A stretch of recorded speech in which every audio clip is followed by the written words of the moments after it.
Hey everyone, it's Craig. And Katya. And you know what we want to tell them about? Hawaii Five-0 is having a sale on pilgrim hats. That's right, and pumpernickel.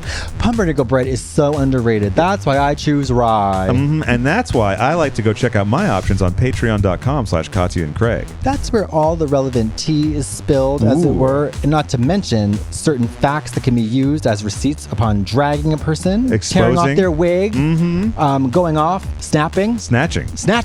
Absolutely. Spalding. Oh, Spalding, gray her. Drag her, monologue her. Diane Weist her. Oh my God. Ellen Barkin her to death, hunty. Barbara Hershey. Oh, who Hershey? Who was she? Damn. Find out all that and more on patreon.com/Katya and Craig. Because what do we have there? We got the bonus episodes? We got bonus episodes. We got extra episodes. We got exclusive episodes. We got firewall pay-through non-standard secret episodes. We got movie clubs. We got anti-movie clubs. We got fish and chips. We got haggis. We got deals and deal or no deals. And we got Howie Mandel's OCD pay-per-view comedy hour. That's right. Absolutely. All that and more, plus listen to questions. So listen, go there at patreon.com/Katya and Craig and enjoy yourself. So listen, why don't we get into the episode now? A Russian ballerina, stomping on a bureaucrat, a perky suburban housewife who just got into scat. It's whimsically volatile. Test. Oh, yeah. Perfect. Okay. Oh, you've got such a good radio voice. Oh, why, thank you. You're you. Why, thank you. Yes, why, thank you, Casey. Oh. That's why I like wearing headphones, so I can hear it, my radio voice myself. But it gives you it definitely gives a mood. It's a scene setter, isn't it? Yeah. And of course you're hearing the voice. Can I make my mic louder? Well, let's see a little bit. Will that mess up your levels? No. So keep talking. Check, test, 1, 2, test. Oh yeah, that feels good. Okay, that's a little bit better. Actually, I might adjust mine as well. I had it rolled down a little bit because using this portable interface, it's a little different than the other thing I use. Portable interface. That's the name of the new record, right? Yeah, totally. So you have a new record coming out. No, I have a couple singles coming. Yeah. I'm using the old term vernacular. Oh, yeah. I've been working on music in Paris. And you've been living in Paris. I've been living in Paris. I've been living in Paris as a refugee for about a year and a half. You don't mind if I vape, right? Not at all. Okay. Wait, is that nicotine it's or nicotine. marijuana? Nicotine. Oh, well, I'm not interested. Oh, well, I'm sorry. I didn't get the rider ahead of time. I didn't send it, so. Oh, well, okay. So not your fault. So I went to Paris for 3 days. And I never left. And when was this that you went for the 3-day weekend? That was December 2017. Oh, okay. Yeah. I went, a friend, Alex Ekman, had a premiere at the Garnier. So I went for his premiere. And then I was working on a song with Mirway. And so I was there for 3 days. And after 3 days, I just didn't feel like leaving. So I literally just never came back to New York. Now, how long until you found an apartment that's your regular residence? Well, I didn't realize that I was going to stay when I initially stayed. So I woke up after being there for 3 days and I was very hungover because we had gone to the premiere at the Garnier. Sure. And we had stayed up all night long and drank champagne and, we were basically like naked running through the Garnier taking pictures up all night. And then I woke up the next day. I was with a friend of mine, Manesh, and he had to get back to New York because he has a real job. And I just couldn't move. And I felt so good in some strange way. And so I just said, I'm not coming back. And he freaked out because he was like, well, how are you going to get back? How are you going to get a ticket? Where are you going to stay? And I was like, I don't know. I don't know. But I think a big part of the reason why I stayed is because American politics were stressing me out so much. And so when I got to France and I didn't understand what anyone was saying. Oh, sure. Yeah. I felt so much more relaxed. Okay. Yeah, I can imagine that. I have only been to a country for any length of time where they don't speak English as the standard language once. Recently, it was Iceland. And there was a strange comfort in it. It wasn't as dislocating as maybe I thought it would be. Yeah. I mean, it kind of surprised me. I couldn't really put my finger on why I felt so good. I Yeah. mean, Paris is gorgeous, and everyone was very welcoming to me and really excited that I was there. And And the food's getting better, I hear, right? food's No, amazing. I know. Oh yeah. I was like, what are you talking about? It's cheaper than New York. It It's is? better. Oh my God, yeah. It's way Wow. cheaper than New York. It's Yeah. better quality. It's the atmosphere is gorgeous. Yeah.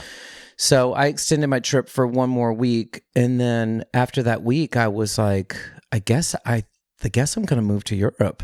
I ended up finding a flight back a week later. Mm-hmm. It was right before Christmas, and then traffic was terrible, and I ended up missing my second flight back by 5 minutes. Yeah. Norwegian Air really fucked me over. I had nothing but a carry-on. They still had not taken up, but they were like, It no was more. 55 minutes before my flight. I was not checking a bag, That's ridiculous. and they wouldn't let me on. That's ridiculous. So I begged them. I was like, listen, you don't understand. If you don't let me on this flight, Yeah. my lease is up on January 1st. All the flights are $3,000. Uh-huh. I'm not going to be able to make it back to the United States. I'm not going to see my family. I'm not going to be able to deal with you have no idea, like you're about to like unravel everything. Right. And they just would not budge. And so I took the train back into Paris, and I was really dejected and confused. And a friend of mine told me to go to an opening, and I walked into this art opening. I knew the art dealer, and it was the most bizarre thing. I walked in, I hadn't seen him in years, and he was like, what are you doing here? Yeah. And I said, I just missed my flight. And he said, where are you staying? I said, I have no idea. He was like, I have an empty room. You can stay with me. Yeah. He was like, what are you doing for dinner? I was like, I don't know. I'm broke. And he was like, we have a huge dinner. You're coming to dinner, Yeah. and you're moving to Paris. There you go. Settled. And then I went to dinner that night, this like super fancy dinner, and everyone was like, oh, what are you doing in Paris? And I just started saying, oh, I just moved to Paris. And then I floated around through the holidays, and everyone was out of town, so I kind of apartment surfed through that holiday. Yeah. Then by January 15th, someone heard that I needed a spot, and I rented a room in the Marais. And what's the Marais? The Marais is it was originally the Jewish ghetto, and then it became the kind of super gay neighborhood in the 80s and the 90s. And now it's basically, a super gentrified fancy mall. But Haute Marais is a little bit chicer. Okay. Old Marais is the fourth. And then I was in the third, which is very fashion. So it seems like, knowing what some other stories I know about your life, you oh yeah, I got a deep background on you. No, you sort of are open to moving along with the wind. This was maybe the largest go with the flow I've ever gone. Sure, yeah, absolutely. Well, it's pretty substantial. And actually, let me also ask, what was the family reaction to Christmas time when you couldn't get back? They were cool. They were really cool. Yeah. And my dad was like, what do you want for Christmas? And I said, actually, I'd love a flight to Madrid. Uh-huh. And I went to Madrid and had an affair with a photographer and made a music video. That was an absolute disaster. Oh, really? Yeah. Really? Did the video come out? The video never came out. Oh, okay. Yeah. So what kind of disaster? Was it just... I had been having this ongoing romance with this photographer that I'd met off of Grindr. Yeah. And it started in New York in October. And then the photos he was taking were so incredible. Yeah. That he documented the rehearsal period for our big show in New York for Sir. They were the best rehearsal photos anyone's ever taken. Then I convinced the label to fly him back from London back to New York to be there for the show. He made amazing photos of the show. Yeah. Then we met again in Paris in December. And then, he had invited me to come to Madrid for New Year's. So we'd kind of had this ongoing thing for a couple months. And then when I got to Madrid, everything kind of unraveled emotionally. Oh, I see. Sure. Now, what song was the video for? Stranger Strange. Oh, okay. Yeah. The worst part was I cast this super hot guy to play kind of a romantic character with me in the video. And when I got there, he had also been flirting with the photographer online. So we had all three been flirting with each other. Sure. And so as our relationship was falling apart and we were both flirting with this actor, we got there and I thought, well, okay, maybe this is going to be, not this heteronormative thing that I had imagined. And maybe it's going to be this cool international throuple. Yeah, sure. And then basically they both rejected me and they ran off together. Oh, God. While we're shooting. Oh, that's really great for the inspiration. Yeah. It actually was good because with the night that, he left me at home alone and went to fuck the other guy. Yeah. I was so fucking furious, and I had to finish. We had another day of shooting left that I was like, that's it. I don't care about this film. I'm out of here. Blah, blah, blah, blah. And then I stayed up all night long and I rewrote the script in anger. Yeah. And also knowing what we'd shot during the day. And it ended up being a better film and I also... men come and go. Yes. Yeah. And art lives forever. That's true. And so I was like, you know what? I'm going to make something great out of something awful. And in the end, I'll be the champion. Do you find that has helped in previous examples of maybe being depressed or having some bad luck happen that you think, you know what, I can turn this into something? I mean, that is the blessing of being an artist, is that you have a way to process your pain. A lot of sirs about that. So I had very, very difficult times where my building was sold and then I was evicted and I was essentially homeless and I was in a long-term relationship that unraveled and then I got in a new relationship that was fantastic and awful. And so all those things are in there. And that... and Michael Stipe really taught me how to use your experience in a way that's, where you can like tap into the emotional qualities and not get mired in too much personal detail. In a different way than you had approached it before? I think before I'm a storyteller. Yeah. And so I would really try to tell exactly what happened. And Sure. sometimes that adhering so closely to fact can... it can make the ideas too complicated. And so in a way, he taught me how to sort of generalize, transpose, collage, and give like hints of things and just get across the feeling instead of reportage. I can relate to other people's emotions and transform them into mine. And, sure. He's taught me ways of kind of restructuring emotion in performance and writing. Yeah, and Michael Stipe executive produced and co-wrote a lot of the record and produced... He was a producer, not executive producer. Yeah. Oh, okay, yeah. Bad facts that I read. Yeah. I was really? Well, I just, I always do like research no matter how much I know about someone. Yeah. And I saw that and I was like, oh, I almost said producer. He executive but I was produced wrong. a film that I made once. So you probably saw that. He executive produced a film called there was Dust. an article that said executive produced the album Sir, and I was like, oh, I didn't know that. Turns out I had better info. It's all linguistics. Yeah, that's true. So he worked on the record. Yeah. Yes. He's played a large role in your life in general, right? Yes, very. He was my first boyfriend and the first man that I ever had sex with. So it was crazy to make a record about homosexuality with your first lover. I can imagine. Yeah. And we worked on it in Georgia and we were staying in his house. So basically, how old was I? 18, 28, 38. For 30 years later, I kind of returned back to where my sexuality began, to make a record about sexuality with the man that started it all. Yeah. Had you remained in fairly consistent contact since the 80s? No, we had seasons, I would say, and he gets busy and I get busy and we sort of go our separate ways. So, but that's sort of true of a lot of people in my life. Yeah. I like to work. I'm a hard worker, and so I tend to see the people that I work with. Sure. Is how I have, my most profound relationships, I would say. Right. And also, even though you were primarily a New Yorker by residence, you have traveled rather extensively over the span of your career and everything. I have been almost everywhere. Did you travel a lot before Fischer Spooner started? I traveled a little bit. I had, when I was, in high school, I did like a class trip to France. Yeah. And then I would say...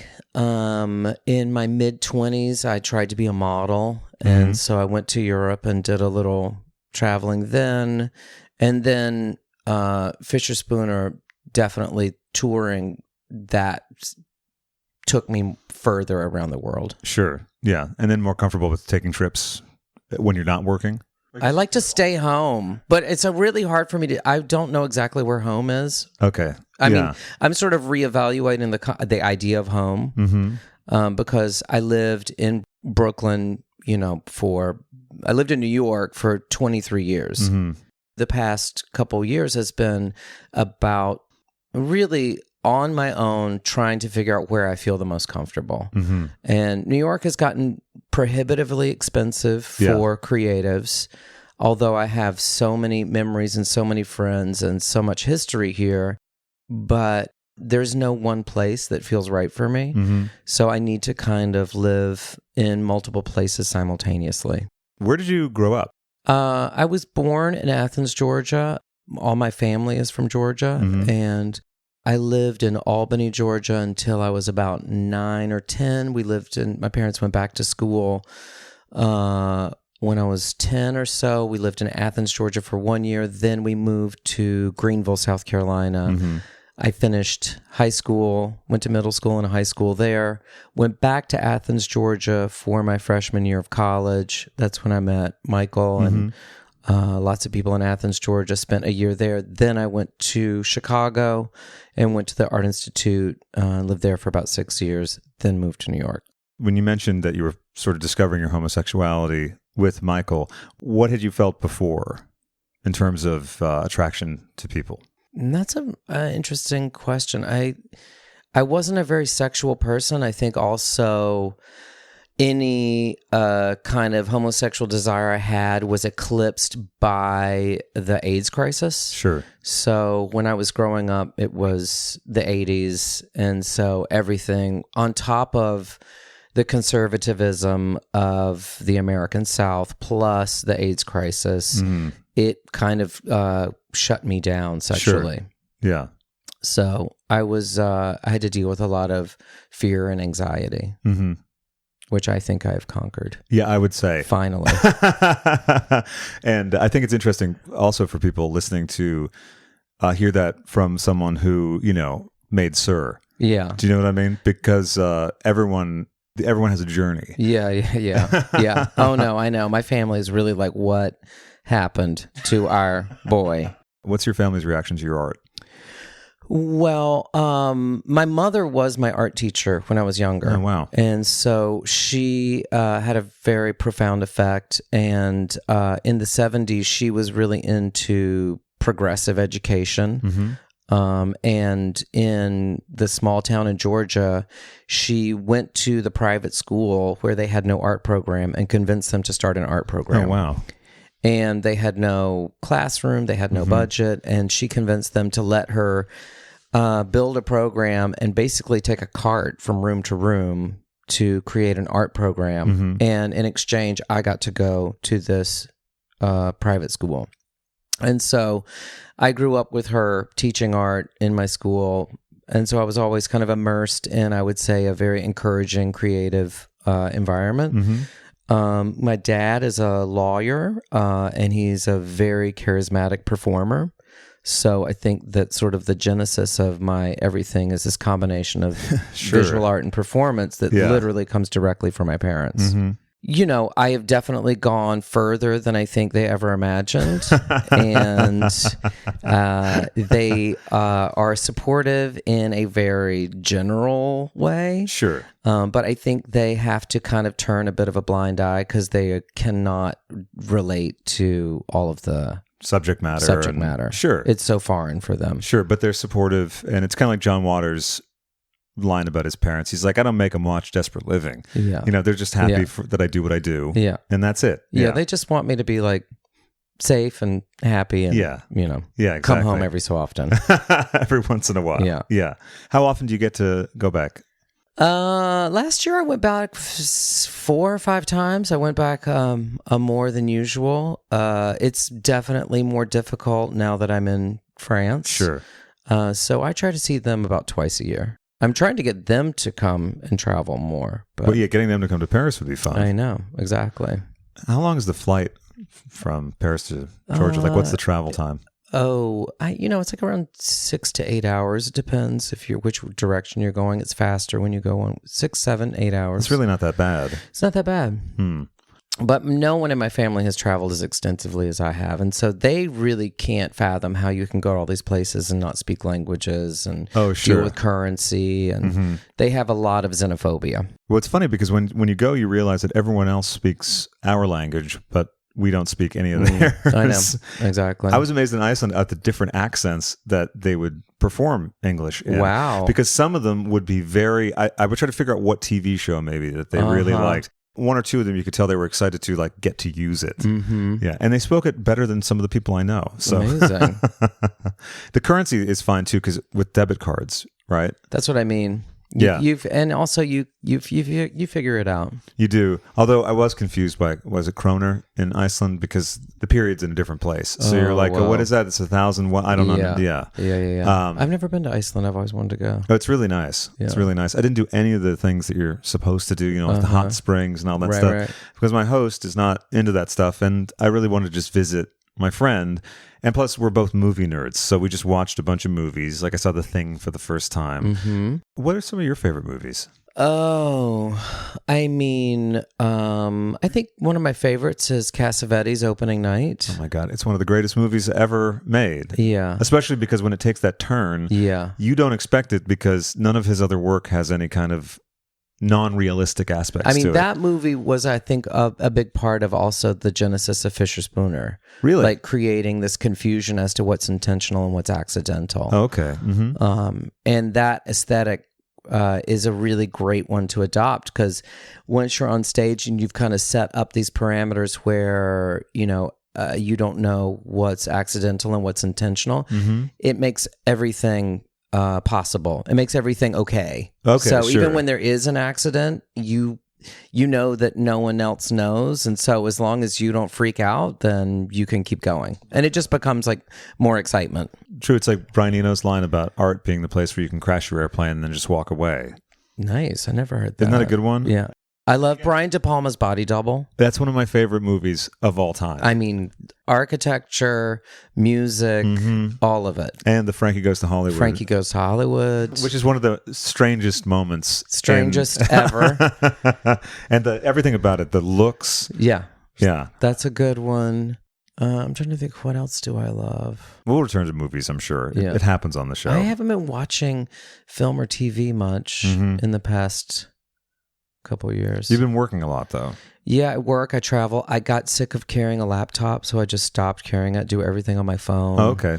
So, and, I literally, like the past year and a half, I wasn't anywhere for more than 2 or 3 weeks, sometimes a couple days or a week. So the less I carried, the better. What do you take in your luggage? A lot of black Prada nylon. As long as I have black Prada nylon, you don't have to wash it. It always looks good. You don't have to iron it. You look expensive. Perfect. It's completely practical. I'm a complete Prada whore. Do you have any tips for having to keep a garment fresh when you don't have the opportunity to use the laundry? Because I just read something about spraying vodka. Oh yeah. That's a showbiz thing. Like if you can't wash your costume, you just spray it with vodka. I got a new detergent. And it didn't quite do the trick. And I discovered it, of course, while I was out, which was horrifying. Oh, boy. Yeah. And then I was like, oh, my God, is it baked in? What am I going to do? And so I did the full research vodka treatment, then, everything else. The baking soda, like a whole series of things, including, I think, this shirt, the one we were talking about, which was ripped off from a designer. Yeah, my friend Davi. We were talking about when Fischer Spooner started. So that was after you moved to New York. We did our first performance in 1998. And the first performance was at the Astor Place Starbucks, is that correct? Yeah. I was in another band called Sweet Thunder, and that band I was in for about a year. It was organized by Kelly Kuvo and Raina Russum, formerly Gavin Russum from LCD. And Kelly and Raina had started this band called Sweet Thunder, and it was a very democratic concept band about Niagara Falls. And so there were about 8 different people, and everyone took turns writing songs. Each person would kind of tell everyone what to do on their song. So I had been in that band, and mostly I'd been doing experimental theater and experimental performance all through the 90s. And I just fell into the band because Kelly needed help carrying her guitar and amp to the first rehearsal. And so I carried it. I got there. I knew everyone at the rehearsal. And when I started to leave, everyone was like, where are you going? And I was like, well, I don't play an instrument. I'm not a musician and I don't sing. And they were like, it doesn't matter. Just join the band. Mm-hmm. And so I just joined this band just because everyone talked me into it. Yeah. And I mean, I guess this is an example of me going with the flow. Just going with the flow. Yeah. So everyone was like, join the band. And I liked everybody. And again, it's the way I spend time with people is working with them. Sure, yeah. So I was like, I like all these people. Okay, fine. I'll join the band. Yeah. So I joined the band and we did that for about a year. And then Kelly had befriended these guys who were students at NYU and they were organizing Friday night performances at the Astor Place Starbucks. Mm-hmm. And Kelly was doing kind of a variety show where everyone from Sweet Thunder, everyone had their own kind of like other projects. Yeah. And so different people came in. It was a full night kind of like variety show. Sure. And simultaneous to that, I had been working on a film project with Warren and Karen Fisher. And we were working on the soundtrack for that film piece. And then it accidentally turned into a song that was a story about an Indian cab driver trying to pick me up that I'd been telling. And so this thing kind of morphed from a film soundtrack into a song. Yeah. Kelly knew about it, and Kelly was like, why don't you and Warren perform that new song you've been working on?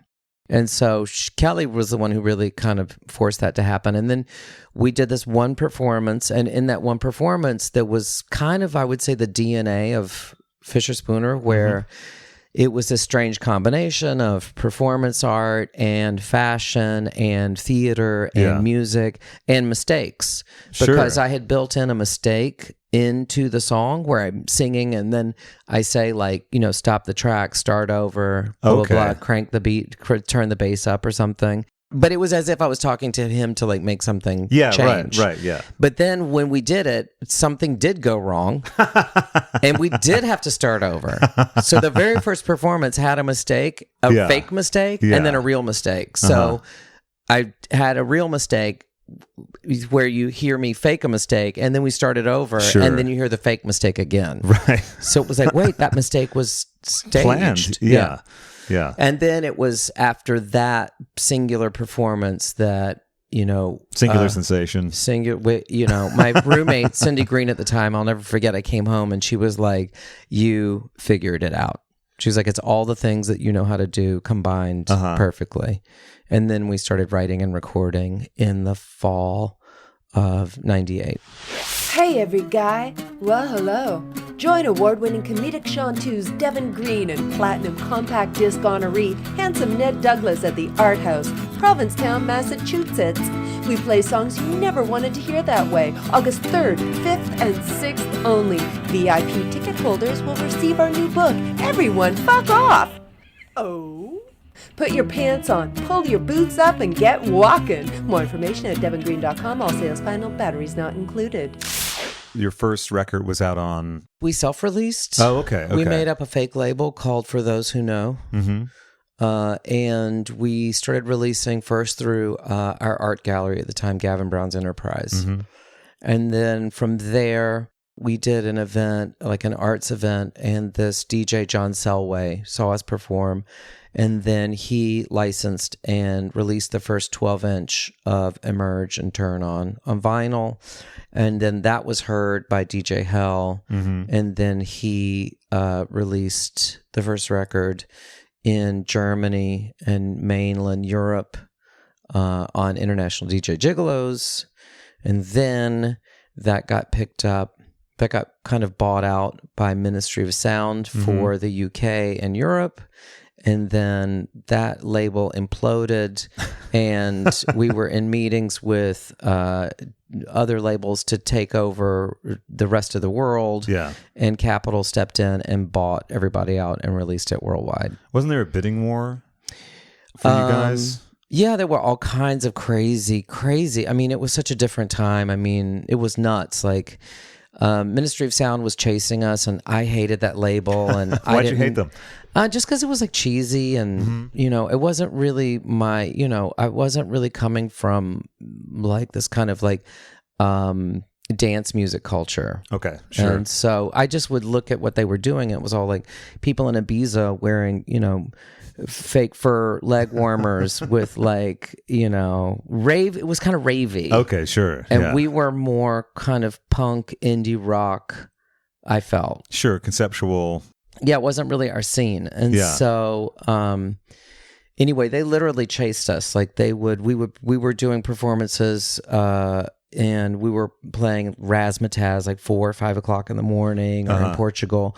And all these A&R guys in expensive shirts and big watches would follow us and be at the clubs and trying to get backstage. And I was literally just said no. I just kept saying no. I don't want to work with them. No. And they would follow me from city to city to city. Do you think it whetted their appetite even more that you were Oh my God, refusing? it made them crazy until finally they paid for me to fly over on Concorde to have one meeting. Where you said no. Which I said no. I said, I'm only doing this because I want to fly on the Concorde. And I was staying at the Sanderson in a suite, and there was another label that was, I don't even know how they knew I was there when I arrived. They had already sent a bottle of Cristal from a competing label. Wow. And then another label was sending like Helmut Newton books to my apartment. And the giant one that's like the coffee table sized one, which I wasn't there to receive, so I didn't get it. Oh no. It was a bummer. Yeah. So there was a time when people really threw money around to try to seduce you. Now, what was that like? Because you were living in New York, and I imagine as an artist and someone in experimental theater, you were, getting by, but it might have been on kind of tight Oh my budgets. God, are you kidding? I was dirt poor. Sure. I mean, like, when they came for me to go to the airport, I went in a white limo, but I had literally $3 in the bank. So when I landed in London, I couldn't even leave the hotel suite because I couldn't buy a cup of coffee. Right. So I was basically like trapped in a suite. Trapped by luxury. Trapped by luxury. And also they had a driver for me, but that was sort of a covert way for them to monitor our meetings with our lawyer or anything that we were talking about. So there was always a driver that was listening to anything I said. So it was always kind of like monitored in a suite, in a Mercedes, but I had zero ability to like leave the hotel. I couldn't take the subway. I couldn't do anything. And then when we landed, I went to my lawyer and I was like, can you send me home in a cab? Because I have no cab fare. Right. That's amazing. It was pretty extreme. How long from then did you start getting an income? It's a strange thing to be around luxury, but then not really able to access it or do what you want. Yeah. And which is an interesting prism to look through, though, right? I imagine. Yeah. I mean, there was a lot of talk about the money around the record, which was wildly exaggerated. And that information was leaked from people that shouldn't have said anything because it sort of, I felt like it doomed the release because it made everything about money. Well, it's like, for instance, another De Palma film, Bonfire of the Vanities. Yeah. All they wrote about was how expensive it was. Yeah. So it really didn't stand a chance. Or Ishtar, which, yes, is a flawed film. Yeah. All you read about was the over budget. And then people have an enmity towards it because they're like, well, fuck those guys. Yeah, exactly. Yeah.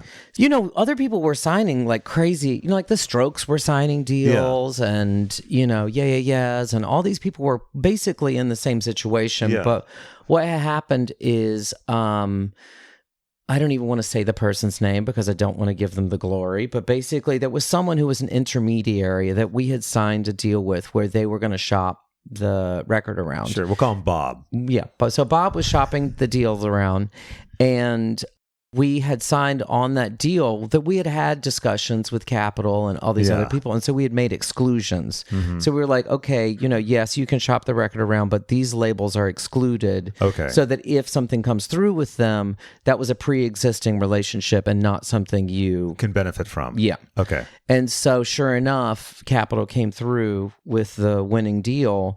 And we had a conference call where we had to call these guys and tell them that, the deal was off and they weren't going to benefit from it. Right. And I don't know exactly how they had gotten access to numbers or what the deal was or what the information was. And within the week, one of them went to Rolling Stone and leak the number and made it a press item because they were trying to fluff up the other acts that they were also shopping around. Oh, okay, yeah. So they kind of used us and had access to information that they shouldn't have. Right. And it was funny because the conference call, when we called and told them it wasn't happening, I hung up the phone and then the call didn't end. And I picked the phone back up to try to call, and I could heard them on the other line. Oh, wow. So what did you hear them? You know, they were like, yeah, I can't believe it. You know, da-da-da-da. You know, we can still... You know, I can't remember. I just remember being like, I cannot believe I'm hearing them talk about me. That's so bizarre because rarely do we ever get to hear that. Yeah. You know, Jerry Lewis used to leave a briefcase accidentally behind in meetings. It had a tape recorder in it. And he'd come back like an hour later. Oh, I'm so sorry, dear, to the secretary. I think it's in there. Can you? And so he would have them all on tape. Wow. Yeah, I'd love to hear those tapes. Right. Yeah, that shit works. Yeah. Earlier, before we started taping, you said that there might be a... Oh, boy, I don't know what... I didn't know. No. I did not. No comment. No? Okay. No, definitely no. Okay. So that's not for public consumption. No. Especially because, you have a presidential campaign coming There's up. a lot of stuff. Yeah, exactly. There's a lot. I mean, that is probably the most... Scandalous thing is that I'm going to run for president. Mm-hmm. Yeah, well, you have this fine gear on, the promo gear. Yes, I have my Nike custom presidential workout. That's great. You've been working with Nike on the collection. Mm-hmm. Are there other pieces of the collection? Is this? Yeah. These are just the first samples. Hopefully, I can get some of those. Will they be available in the market? Yeah, we were just testing for Pride to see what pieces worked and how it looked, and so I think we'll see how it unfolds over the next year and a half. Sure. Well, you have to figure in the retail aspect of the presidential campaign. Well, I mean, that's an interesting thing that we're discussing because basically, so I am actually going to run for president. So you're announcing it here, really? I'm officially going to announce it tomorrow on the 4th of July. That's great. There's a history of artists running for president. Mm-hmm. Joe Walsh? I don't know Joe Walsh. From the Eagles. Oh, really? Yeah. I don't know how maybe it was half-hearted, but he seemed kind of sincere about it at the time. Yeah. I've been talking to Eileen Miles, the lesbian poet, ran in 92. Oh, really? And so you can run, and you can run as an independent, and you can run as a write-in candidate. So I'm going to explore independent write-in, independent get on the ballot. But basically, the crazy thing is that traditionally I've not been a very political artist. Mm-hmm. And I would say that only since Trump's election have I felt compelled to become more engaged and more knowledgeable. And how would you say that has exhibited in your work? Would you, like, for instance, Sir and its subject matter? Sir was made really in a time in the Obama years. Oh, right. And that's so true, it was made in sort of a state of bliss, I would say. And then the release of it was delayed a year, and it didn't come out until after Trump went into office. So I was actually, at first, I was very upset that the release was delayed. But then once it was delayed, I realized it was a much better time to be releasing a record that was about queerness. Yeah. After we were in this neo-conservative times. Right. Yeah, so I don't know how or why I've just I've spent a lot of time thinking in Paris, and it's been an interesting place to be because I've been in the midst of all their political crisis as well. What's going on there? Well, there's the Gilets jaunes riots that happen every Saturday. Every Saturday. Wow. And that's about how high their taxes are and sort of the working class feeling that the urban bourgeoisie is, profiting from their high taxes. Mm-hmm. And so they like to attack all the luxury neighborhoods. So it's interesting because it feels like it's part of this French tradition of revolt. And you're always around monuments that are always kind of reminding you of the history of democracy and aristocracy and all the political changes that we've witnessed that originated from the French. So I think it kind of just got into me somehow being there. Yeah, absorbing it. And And then I was actually at a Cat Power show in last January, and I was in the U.S. for a couple months, and there was a weird commercial that came out that was about Trump's campaign, and it was just something about the commercial was so strange to me. Like, it was a bad aesthetic, it was full of lies, it was only up for a very short period of time, it was only could be seen on Twitter via a link to another link, and I read about it through the Washington Post. And so anyway, I was just looking at that commercial, and it just haunted me for some reason. And I was watching this Cat Power show, and I don't know why, but all of a sudden I couldn't get that thing out of my head, and I kept thinking about that commercial, and I was like, God, it's just so weird how entertainment, news, and politics have all merged into this one strange thing. Yeah. And how, the news cycle is trying to get more attention and it feels like the more scandals or the more problems or the more hearsay or the more debate or the more of all this noise, the better it is for everyone to kind of get more attention, more hits, more likes, more in this like media driven world. Yeah. And so anyway, I was thinking about that, and I thought, God, I was like, well, I could make a better commercial than that. Yeah. And then I was like, well, geez, I mean, really, I could make a better campaign than that. Yeah. And I always build, that's all, when I'm making music, I'm not just making music, I'm making the image, I'm making the show, I'm overseeing photography, I'm doing the graphic design, I'm coming up with the core concept. It's like, it's a 360 it's a campaign. Sort of thing. Yeah, yeah. And so then I was like, well, damn, I was like, I could make a better campaign. Right. And then I was like, well, this is sort of a sad revelation, but I think I could actually be a better president. I think you could. Yeah. So I sort of got the idea then. And then for me, really, I end up working in all these fields that I had no experience in prior. So I didn't study music, and I never was trained how to sing.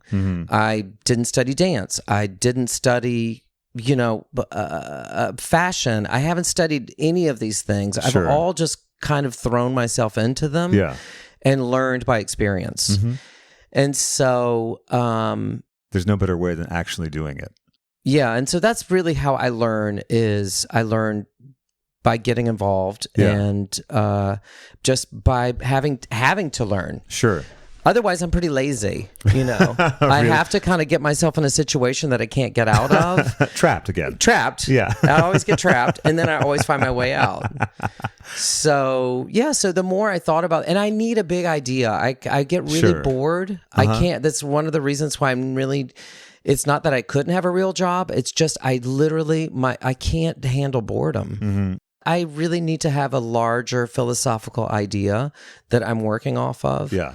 And so just being like a commercial director or just like taking photographs that are pretty, I can't even maintain the attention to do it. So I've gotten kind of addicted to big ideas. Sure.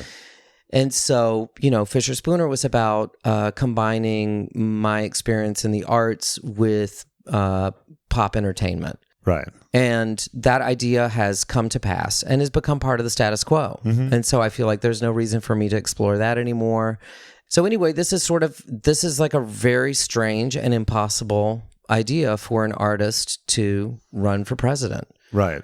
And so that's exactly the kind of thing I'm excited by. Well, an artist is better than a reality TV star, I suppose. Being an artist, you have to be a business person. You have to be creative. I have to work with a lot of people. I have to manage teams. I've traveled the world. Yeah. So I actually think I have maybe the best experience for the job. Everyone wants to question me on policy, which is definitely not, it is my weaker experience, but it's not something I don't think I, can't learn or understand with a great team. Well, sure. I mean, would be true of a lot of people. Exactly. Particularly Trump, and he doesn't seem to be doing a great job of it. Exactly. From what I gather, From what I gather. So for me running the campaign, I don't really care if I win or not. It's more about learning, and it's more about, because I think also there's a big problem in America is complacency. Sure. And so I've been thinking a lot about complacency and where that complacency comes from. And I have been a complacent American. And so I think that complacency, I have figured out, I think it comes from not trusting or believing in the system and feeling that any action that you take is inconsequential. And so, number one, I'm trying to deal with complacency. Sure. And that's because we don't trust the system. And I don't trust the system because I don't understand the system. Okay. So for me, I want to run a very transparent campaign where someone on the outside learns how to get into politics so that my role is to teach people, other people, younger people, someone who's not involved in politics, how it works. Sure. What is the damn electoral college? Why did she not win even though she had the popular vote? Right. You know, like what are these weird systems and where do they come from? Right. And how do we change them? Or how do we engage in them?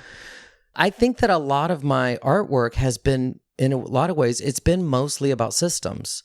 I've had to learn how the art world works in that system. I've learned how the fashion world works, everything around that system, the music system. And really, it's all about systems and personas. So I always build a new persona. I always go into a different system. So this is yet again just another system, and it's just another persona. How similar are all of those different industries? They're all very different. Really? I mean, even like when you say the word executive producer, Sure. like what that means in film and what that means in music is totally different. Right. Now, what does it mean in music for those who don't? In music, an executive producer, it's more someone who has a general oversight of a project, and they kind of put the team together. Sure. In film, it can just be a name association so that they can raise financing. Sure, okay. So you can just put your name. They're like, will you just be executive producer? And you no creative input, not on set, don't see the edit, literally just like put your name on it so that they can raise the financing to get the film done. And then in fashion, what's the system like for fashion? Well, I mean, I think one of the things that's interesting is that everyone sees all these people in all these amazing clothes, and everyone sort of perceives all this wealth when it's really this wild illusion where everything is borrowed, everything is returned, they only make one. You don't keep it.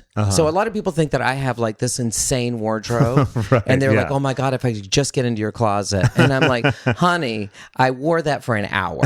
It was messengered to me. It didn't fit. It was uncomfortable. Yeah. I had 3 pairs of socks on because they only make sample size shoes in size 44 and 45 because they don't know how big a model's foot is going to be. So they make all the sample shoes so big that they'll fit any foot. Oh, I didn't know that. Yeah. Wow. And every time you see a model on the runway, they're literally wearing like 3 or 4 insoles because the shoes are so big. Yeah. Just weird things like that. Right.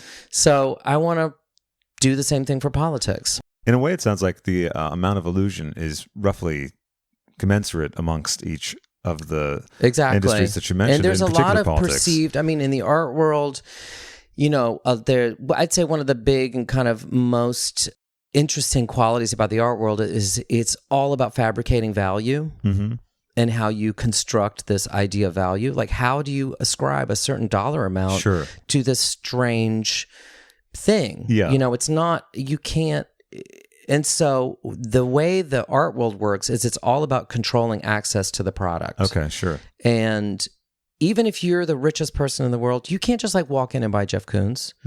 It's a whole elaborate relationship where you have to know the dealer. I see. Where you have to buy lesser known works, where it's a courting process. Wow. Where you're not even going to see the work that's available. Okay. So you have to kind of build a commitment and a relationship as a patron. Yeah. And that relationship is also tied into major institutions and museums because the museums have to collect them. And once the museum collects them, then that determines the value. I see. And authenticates it in a way. And so there's a crazy, elaborate relationship between collectors, dealers, artists, and institutions.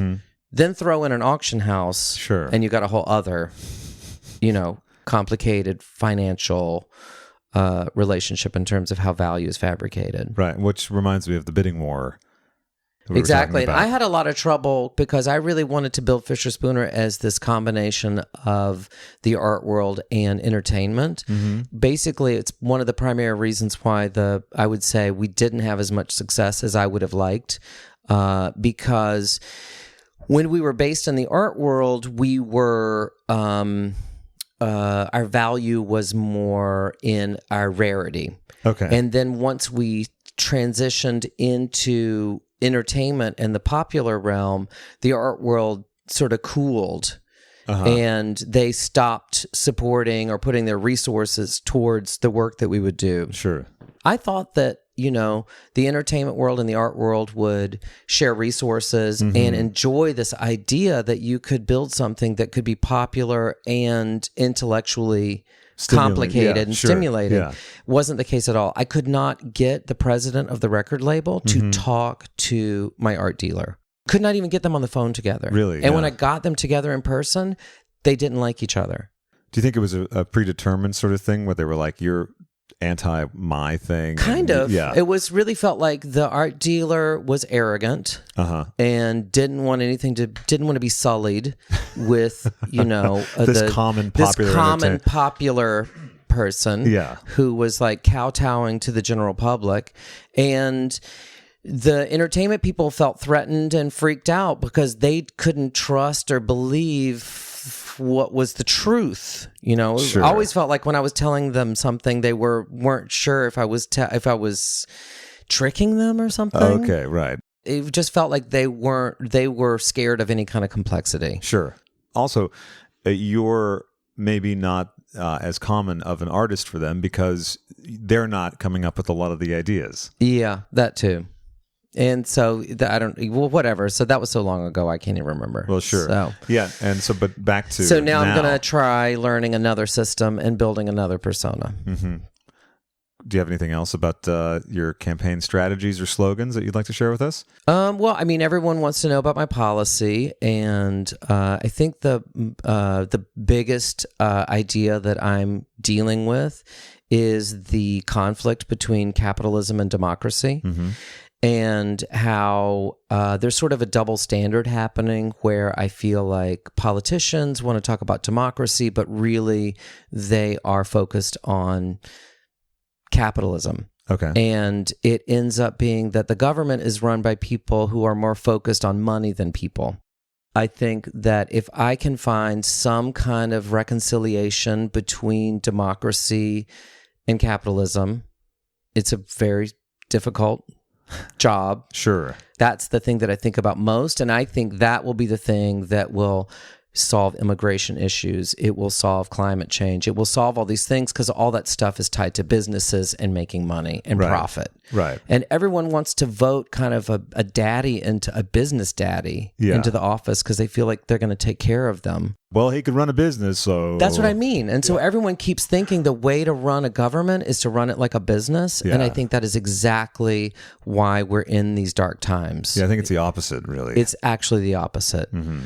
So I know everyone gets freaked out about, when you talk about regulation and taxes, and obviously everyone is using international capitalism to drive everything. And then they want to focus on nationalism to kind of create this fear and xenophobia. So the other goal for me is to just do away with government by fear. Like, can we just please stop trying to scare everyone into an idea? Sure. And focus on positive change, clear communication, no fear. Right, things that can happen instead of things that might happen. Sure. Like all the noise about the wall. That's I can't even say the word because it's completely a distraction and a waste of time. We'll call it Bob. Yeah. Call that Bob. It's another Bob. Yeah, it's another Bob. It's goddamn Bobs. Damn Bobs. I want to talk about Sir a little bit more. Okay. Because you said earlier it's a record about homosexuality. And one of my favorite tracks on it, Have Fun Tonight, I feel like it's about non-monogamy. And correct. I just really like that because it's not really a common topic. Yeah. And I mean, there's like I think an Olivia Newton-John song where she sort of asks why can't the three of us just live together? Right, but right. other than that, there's not too many. Yeah.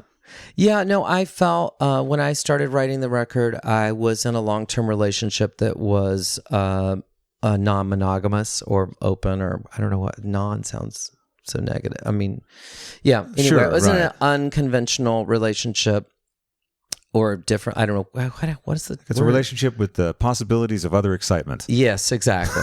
And so I felt that there were no contemporary things that were reflecting the narratives that I was living. Sure. And in the past, Warren would always sort of advocate for me to change pronouns because he wanted me to make the music more universal.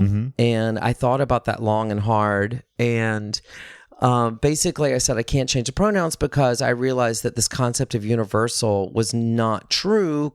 Basically, it just meant that it was assumed heteronormative. And so I was like, I can't change pronouns, and I need to really focus on sharing these narratives that I'm experiencing, and I think other people are experiencing as we're going through these wildly different social times where we're going through a sexual revolution with access to pornography and sex apps and the dawn of PrEP and all these things that were having a big impact on me personally. Yeah. I felt like I needed to reflect those narratives.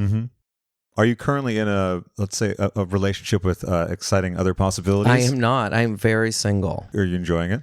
I am. I go back and forth. I can't decide. I mean, I love intimacy and I love being close with people, and I'm not into disconnected, Robotic kind of sexual relationships. Yeah. I'm very emotional and sharing and blah, blah, blah, blah. But I've kind of learned how to do that in a way that's not necessarily a traditional. I tend to have a lot of affairs. Sure. Yeah. Now, do you resume the affairs? Maybe if it's something where you're in a different land and you have an affair. I mean, that's the other thing that's really difficult for me to have a consistent relationship is because I have been traveling so much. Yeah. There's no way for me to have one single partner that could. I don't even have the time to sort of establish that bond. What's the communication like via text and all that with, not say multiple partners, but when you're having affairs and then, maintaining contact with people? Is it a lot of not maintenance, but communication? I mean, I have a lot of digital relationships, which I'm tiring of, Really? I would say. And in general, most people that I end up being involved with, I tend to meet them IRL, and a lot of them on the dance floor. Okay. Yeah. Yeah.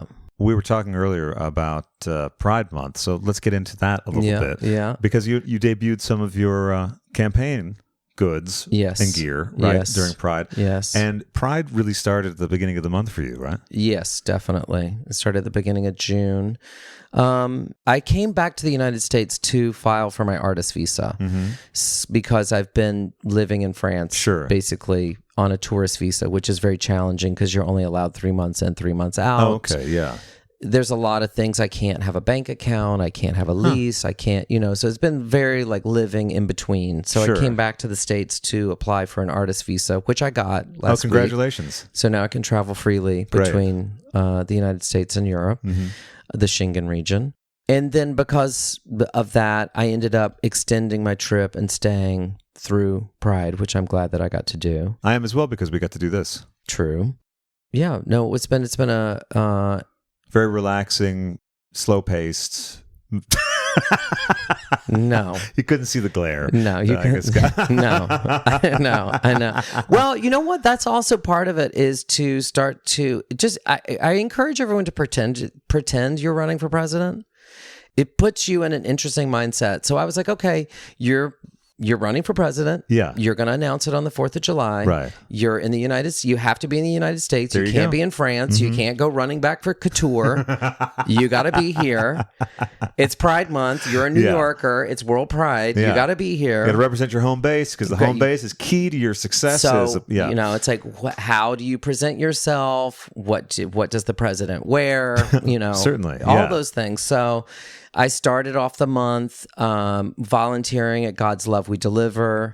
God's Love We Deliver is a organization that provides meals for people with HIV and AIDS and other terminal illnesses. It's been around for many years. And is there a place where people could donate if they feel so moved to? Yeah. You can donate to God's Love We Deliver, or you can volunteer packing meals and delivering meals. So I did that at the very beginning. I think I did that on June 1st, which was really cool and amazing. I did it with Milk. Milk was there. So we packed meals. Then I went to the LGBT centers. They had a Pride. They have a thing called Fashion Centers. It's a sort of fashion-driven gala. So I went to the Gay and Lesbian Centers gala. God, what was the other? I went to another benefit. I can't remember. The first week of June was all benefits and galas. As it should be, right? As it should be. Prada dressed me very generously. So, borrowed a lot of things. So I look rich. And rich people aren't scared of me. Perfect. And then I returned it. I think the other reason why I think an artist would be very good as a presidential candidate is because as an artist, and my family, I don't come from wealth.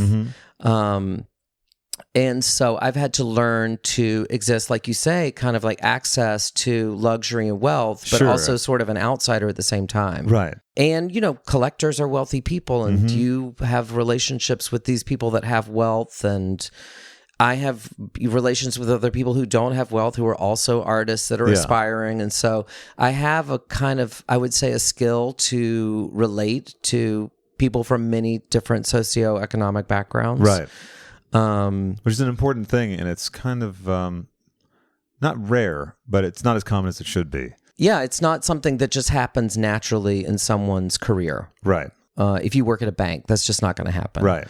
But if you're an artist, it kind of does. Sure. You end up having these waves of access and resources and power, and then being sort of out of fashion and with less at times. And there's a moment I was reading about, I think on the tour for the second Fischer Spooner album, where it seemed like maybe there were some problems with the tour or the financing for the tour. And I wondered if you would talk about that a little bit, because one of the themes that I like to hit on the show a lot is when you have a downtime or you have an unexpected, unfortunate turn of events. Yeah.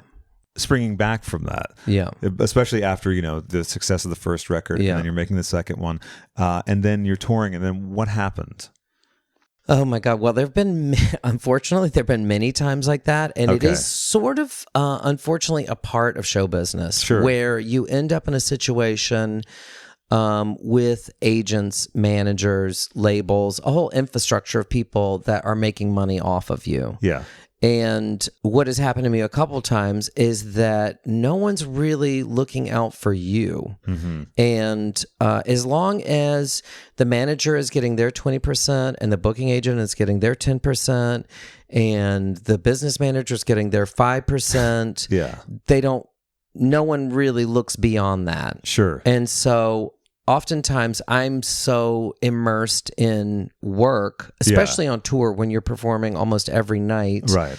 But definitely there was a tour for entertainment in 2009, I think. And it was around the time of the economic collapse of 2008. And I stupidly, I'm a hard worker, and I will kind of become very dedicated to an idea. Yeah. And I will work until that idea comes to fruition, sometimes at my own loss. Okay, and this was an example of that, where I had a manager and a booking agent, and they put together a tour, and I played the most shows I've ever played. Something like, it was something crazy, like 70 shows within 90 days. Yeah. So there was no time off, constantly traveling. Right.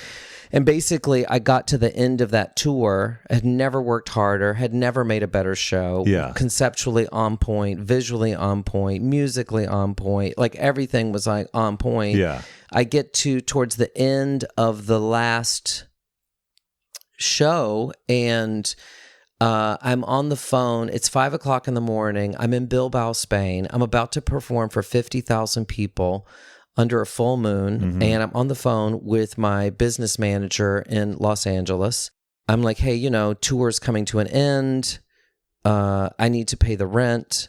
Yeah. You can kind of live in this nether realm when you're on tour because everything like housing, food, everything sort of is handled. Sure. When you get to the end of the tour, all of a sudden you just kind of get shit out, and all of a sudden you have to become a real person again. Which is a bit of a shock, I imagine. It's a shock. And I was on the phone with my business manager, and it was literally like that scene from Sunset Boulevard where the writer is on the golf course talking to his agent or his manager saying, I need $300 to keep my car, or they're going to take my car. Yeah. And the agent says, I'm not going to give you the $300. You know, the greatest writing is done when an artist has nothing. Right. I literally had that exact same fucking phone call with my agent while I'm in Spain. Yeah. I have a tour manager yelling at me like, you have to be on stage right now. And I'm telling my business manager, please transfer money into my account because I need to pay the rent. Right. He says, honey, he was like, you didn't make any money on this tour. Oh my God. Yeah. I lost $100,000. Oh my God. So he was like, I'm going to give you $300 just so you have something to eat. I got that news, and then I had to go on stage and perform. Deliver. And then basically I had like the most beautiful nervous breakdown in the middle of a merge in that show. What did that look like? I broke into this weird chant that I did not plan, and it's a section of text that I keep coming back to over and over and over again, where the dancers were dancing, we were kind of freaking out. It's the finale of the show, and I start screaming at the top of my lungs. I don't know why. I started screaming, my body is a weapon, my body is a tool, my body is a language, my body is for you. My body is a weapon. My body is a tool. My body is my language. My body is for you. And then I give this like 15-minute speech about entertainment and how it's a machine built to devour people, and how I was like, I'm going to put a shotgun to my head. My bus is going to roll off the highway. I'm going to OD. I'm going to just making reference to all the people that have kind of been devoured by show business and talking about how it's a machine built to kill. And it's, if you look up on YouTube, there's like a 15-minute monologue from Bilbao 2009 that's pretty fierce. I think we might excerpt that for a little context. That would be good. Oh, absolutely. I haven't listened to it in a long time. Beautiful too. Me like in a gorgeous costume, like with all these giant mirrors under a full moon in Spain. I'm looking forward to seeing that. If we had more time, I'd watch it with you and then record the I don't want to see reaction. that. Well, then I guess it's a shame we don't have the time then. Yeah, exactly. Well, you mentioned Milk, and one of your very good friends is of interest to our listeners for sure, Violet Chachki. Yes. When did you meet? We met, it's a really funny story. I'd never watched Drag Race. I wasn't a very, I would say I was not a very diligent, traditional homosexual, even up to like 3 years ago. But 3 years ago, you got into line. Well, I went through this big breakup. Yeah, I kind of got it together. It's like I got it together. It's actually really funny. Like, just, I'm 49 now. And so I would say around 45, 46. I went through a lot of changes. Yeah. And a lot of my friends were like, oh my God, it's like you're coming out again. Wow. It's like you're 18 starting. So I kind of started over, like sexually, emotionally, like everything just a couple years ago. And now it's weird. Like so many of my friends are like 26 or 27. So I've kind of reverted back in a strange way. Yeah. I don't know. It's a very strange. Like basically, I feel like I weirdly have been blessed to have all this knowledge. Sure. And then weirdly have time traveled back and start over. Which is great.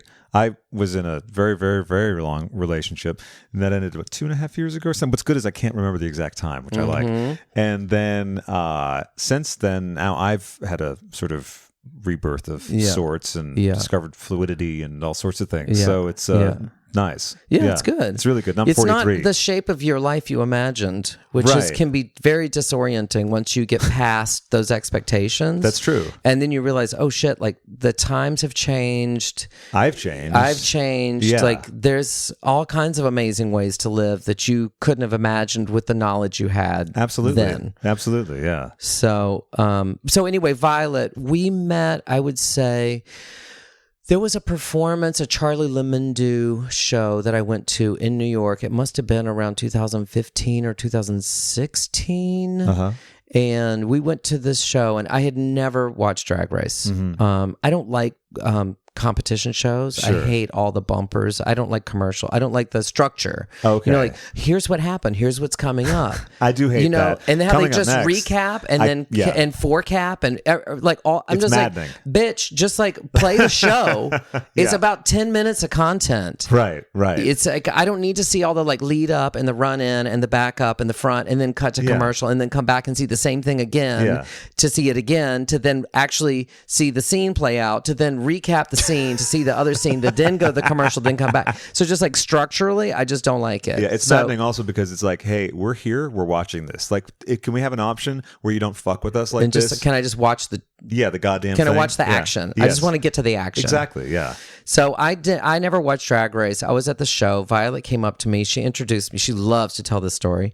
She came up to me. She introduced herself. I had she had literally just won Drag Race. So she was like the queen of the world. Yeah. She came up to me and introduced herself. I had no idea who she was whatsoever. And I said, okay, cool. You know, like she was like, I'm a big fan, blah, blah, blah. I was like, I was cordial, but I wasn't like, I didn't have any, she assumed that I knew who she was and that I would be thrilled and that I was going to be like, girl, I can't believe Oh my God. Do you like my how music? dare you? You know, what a cunt. And I had no knowledge or anything to share with her. Yeah, sure. And so I just kind of walked away.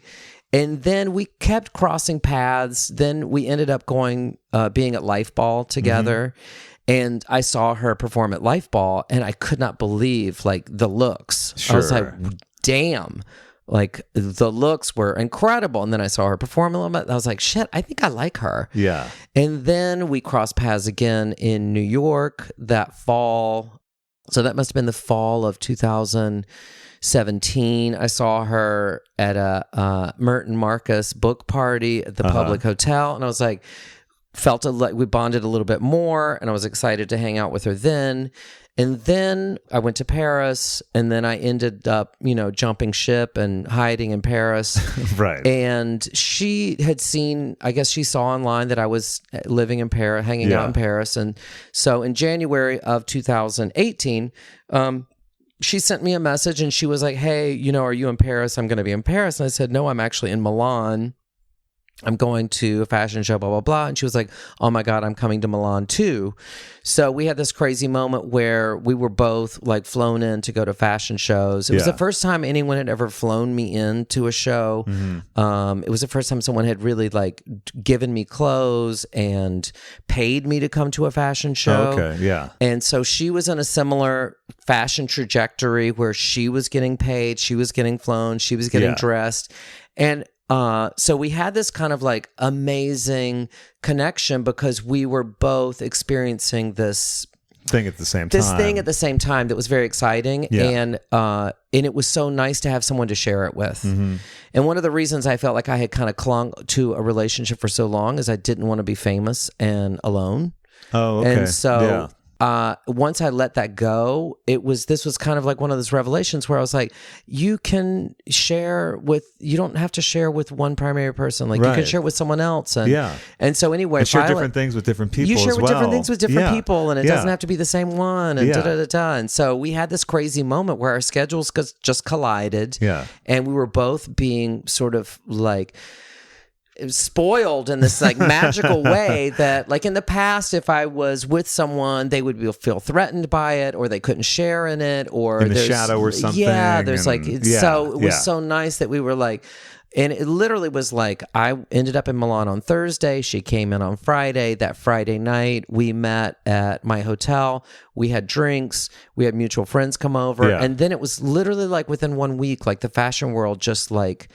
Because we had chemistry, because it was everyone was watching it online. Then all of a sudden it was like we were like the dynamic duo of the fashion world. I remember seeing like looks and everything and little my God, and it was so crazy and everything. And it was fun because, you know, it's very, I mean, it all looks very frivolous and fun, but it's actually super stressful and strange. And especially if you're doing it alone, like going into a fitting and you trying to look good and you don't know what the politics are or the relationship or what you can ask for. And you're trying to like maintain a certain image and look good and feel good. And so and also it was take nice, care of yourself when you're home or at wherever you're staying. Exactly. Yeah. And so we were, you know, so anyway, we had these great, amazing, fun season that kicked off. And it was literally like we met on Friday. We went out that Friday. I went to a Xenia show. I met her afterwards at the Mandarin Hotel. Then our mutual friend Fabio Zambernardi, who's the the design director at Prada, who's someone that I know from when I went to Milan to try to be a model when I was 25, is a huge fan of Violet's. Okay. So then it was this intergenerational thing because it was like someone who I knew when I was 25 trying to be a model that was friends with her. And then all of a sudden we got swept up into the Prada family. And that was crazy because then they were like, go to the store and take whatever you want. And then we both had a nervous breakdown in the store because we were like, what do you take? How do you take? Is it what's too much? What's too little? They said it's okay, but is it okay? They said it's okay, but is it okay? And so we were like, so it was really like this crazy thing. They brought me to dinner. I didn't know if I should get the steak though, because it's true. You're trying to be like cool, but you're still there. Like take, but you're like it doesn't. Sometimes when dreams come true, they can be very disorienting. You don't know, and what the it's hell almost to do hard for a to moment. accept success. Really? Yeah. Yeah, because you get so accustomed to not being successful or so accustomed to not having what you need or what you want. Struggling. That when it comes, you almost can't believe it or accept it. Yeah. So it's kind of like she and I are, I'm like, girl, I'm just going to take until they say don't take anymore. Gonna pick the store clean. I was like, let's just, and then of course, like I picked a jacket and I got in trouble and someone came down and said, you have to put it back. And then I got an attitude and then, What was the attitude like? They told me that... Well, it's a lot of work for me to like put a look together. And so so someone's getting in the way of that. Yeah. And so I had kind of done the creative and Violet had told me you should wear that jacket. And then I didn't know. It was her fault. It was her fault. It was partly her fault. And then also the added complication of, Violet, it's like, does she choose menswear? Does she choose women's? Sure, right. And like, right. are you going to dress a man or woman? She was kind of having a male crisis. She was like, I never buy clothes as a man. Okay, yeah. And I was like, honey, fucking dress nicely as a man sometimes too. Yeah. Pardon me for a second. The next guest just texted. Let me just go grab Mike and we can wrap up. Hey, it's John Cameron Mitchell on a beautiful spring day in New York. And I really love your show, Craig, but I really do need to know, for my own peace of mind, and perhaps yours, if you're gay. Are you gay? I always like to know when someone's gay. Forget I asked this if it's uncomfortable for you, but it's an uncomfortable world, so you should be ready to be uncomfortable. Yeah, girl. No, you have competition. Oh, yeah? Yeah. Hedwig Okay. Hedwig for president 2020. I welcome it, please. I wish you would run for president. I am running for president. You are? Yes. You're like Roseanne Barr. In so many ways, She's right? running for mayor and stuff. We're joined now by Mike Potter, who will be taping an episode with shortly. I didn't want to interrupt Casey's. You can interrupt. No, we thought it would be this is like the Merv Griffin show. Oh, God. Oh, God, that's a great idea. Oh, Merv. It's the new Merv Griffin show. Is he dead? He's alive. He's dead? No, he's dead. He died a couple of years Gay, ago. right? Yep. Yeah. Eva Gabor's pseudo boyfriend, remember? I mean, I remember that he was closeted and that he was probably gay. And he owned the Atlantis Hotel in the Bahamas, but his girlfriend, did? quote unquote, was Eva Gabor. I didn't know that. I didn't know that. He also, because he created Jeopardy and he created he wrote the theme song. So the amount of money he made. Did? Yes, he did. Oh, and yeah. so the royalties off the Jeopardy song alone are insane. And then also there was that lawsuit where Denny Terrio accused him of sexual harassment years ago because he was the owner of Dance Fever. Oh, God, I love Dance Fever. Yeah, Oh, my God. that's so great. Yeah. So Mike and Casey, you knowing each other since A long time. Yeah. Yeah.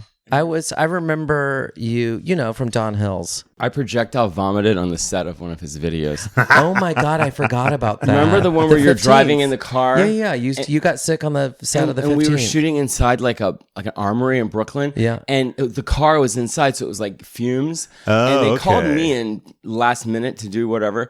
And yeah, I literally exorcist. I thought it was the catering that you got sick off I don't know, it of. was something. I always thought it was a mixture, but I definitely feel like it was the fumes. I could see that. I forgot about that. Yeah. It was a good video. Great song, too. Yeah. So we were just talking about the two presidential campaigns. There's Casey's, and then of course Hedwig. I love the running red, for white, and president. blue, Casey. Right? That outfit's amazing. Did you have it custom made? Yeah. Is it Margiela? No, it's Nike. Oh, is it really? Yeah. Oh, but you have a little tag there. It looks like a Martian. Oh my goodness, those shorts are amazing. Right? I mean, look at the hat, girl. They're like FedEx paper, like that envelope material with more see-through. I know. But the little Plus stamp, a touch of Prada. but the little stamp reminds me of like the little thing. Oh, there. it does. It does. It's a little Margiela to me. It is very Margiela-y. Oh my god! Wait, can I touch it? Yeah. Oh, it is. It's very like. It's almost Well, like the president's sporty. He's healthy. He's happy. He's sexual. it looks recyclable yet completely chemical.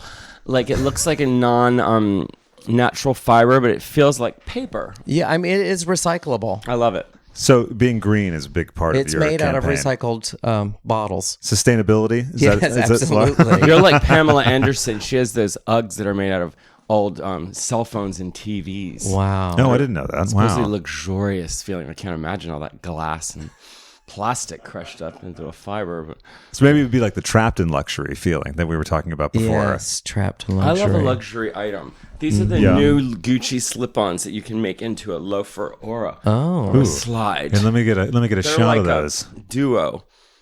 Because everyone was ruining their Gucci loafers. Well, I have a pair of 20-year-old Gucci loafers that I still wear. Like, honestly, if you spend that $900, it'll last you for 2 decades. Yeah, you just get them resold. Like 1,000 I'm into times. these pumps now. Those are cute. Right? Yeah, those are Those pretty are like good. Lego. You have to get Legos to resell those. Do they bounce? No, I just love a heavy shoe. I always love a heavy shoe. Clunk. Yeah. Yeah, the kids are loving those big, Ravy. the big, huge ravy. But Buffalo. then I always make fun of my neighbor for wearing Crocs. But now I see like who made the Crocs, the really expensive ones? You're talking about Balenciaga. Balenciaga made them. Yeah.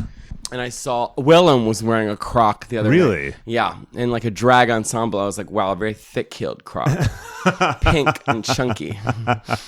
Oh my God! Well, ladies, I better get home. Okay, well, it was lovely having you on the show, Casey. Yes. Where do Thank you you live? so much. I thought you were in Europe. I live between New York and Paris. Oh, of course you do. But now that I'm running for president, I got to be here more. You better be here. Yeah, Yeah. certainly. You got to meet the people in It's your still hometown. I'm still running an international campaign. Do you have a first lady? No, I think the president should be single. I agree. Because if politics is entertainment, you're going to want to tune in every week to see who Casey's bringing to the gala. Oh, God. Oh, there you go. Or who's showing up late night at the gate. Yes, ma'am. Unexpected random new person Yes, every day. ma'am. I'm not going to hide it. Single better. Single with no kids. Amazing. Yeah, so single, and I'm like seeing a bunch of different people, and it's a lot of fun. I'm seeing no Yeah. one. Yeah, just no fine. one. Yeah, Kind of. Me. I can't make up my mind. yeah. Yeah, I I think like you'll- everybody. I think Well, if you- yeah. I think if you get in that race, you're going to find a lot of people want to be married to the Oh, well, president. that already feel that way. Okay. You got to be careful though. Sliding into your There's DMs. so many queens that wouldn't talk to me a couple years ago that are so like, oh, hey. I'm like, oh, really? Of course. Now you're going to say, hey? Yeah, they're after the glory, Yeah. not the guy. Clout chasers. Well, and on that note, thank you so much, Casey. Thank you. Let me call you a car. Okay. Oh, yeah. I'm just going to walk, actually. Okay, cool. It's a pretty day. More people to see your Yeah, campaign this is uniform. You can jog in that outfit. You can Yeah. run up Oh my God. Orchard and like carry a Right? flag Right? and a megaphone. And It sing a definitely song. gets people's attention. And sing a song for us soon. We love when Casey sings a song. We do. Oh, yeah. New songs are coming. Yeah. Next month. 2 new songs. Terrific. One about loneliness. Oh, that'll be my favorite one. I'll relate.